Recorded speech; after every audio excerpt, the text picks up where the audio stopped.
வணக்கம் மக்களே, சற்றுமுன் கிடைத்த தகவல் ஒன்றை பார்க்க போகிறோம். திமுக ஆட்சியில் யாருக்கும் பாதுகாப்பு இல்லை, சசிகலா குற்றச்சாட்டு. திடீர் தகவல். இந்த ஒரு தகவலை பற்றி தான் நாம் பார்க்க போகிறோம்.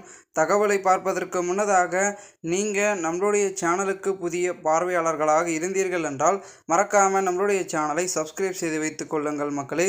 தற்பொழுது சேலத்தில் கஞ்சா விற்பனையில் ஈடுபட்டு வந்த சதீஷ் என்பவரை சண்முகம் போலீசில் புகார் அளித்திருந்த நிலையில் கொலை செய்ததாக தகவல்கள் வெளியாகியுள்ளது.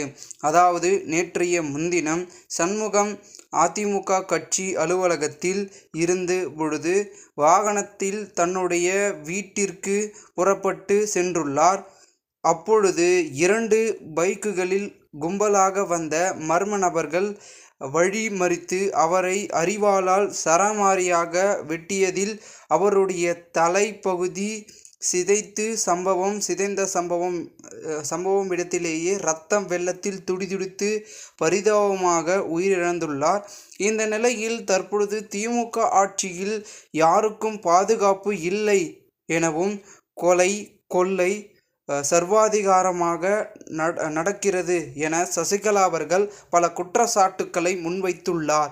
மேலும் சேலத்தில் அதிமுக நிர்வாகி கொலை செய்யப்பட்டிருப்பது, விழுப்புரத்தில் கள்ளச்சாராயம் குடித்த நபர்கள் உயிரிழந்தது ஆகியவற்றை குறிப்பிட்டு பேசியுள்ள சசிகலா அவர்கள் தமிழகத்தில் போதைப்பொருட்கள் கலாச்சாரத்தையும் கள்ளச்சாராய விற்பனையும் தமிழக அரசு கட்டுப்படுத்த வேண்டும் எனவும் கோரிக்கை விடுத்திருக்கிறார் சசிகலா அவர்கள். இந்த ஒரு தகவல் தற்பொழுது அரசியல் வட்டாரங்களில் பரபரப்பாக பேசப்பட்டு கொண்டிருப்பதை நாம் காண்பித்து தகவலாக பார்த்து கொண்டிருக்கிறோம். மேலும் இந்த ஒரு தகவலை குறித்த பொதுமக்கள் உங்களுடைய கருத்துக்களை கூறுங்கள். இதுபோன்று நீங்கள் அரசியல் சார்ந்த நிகழ்வுகளாம் தினசரி தெரிந்து கொள்ள சேனலை சப்ஸ்கிரைப் பண்ணுங்கள். நன்றி, வணக்கம்.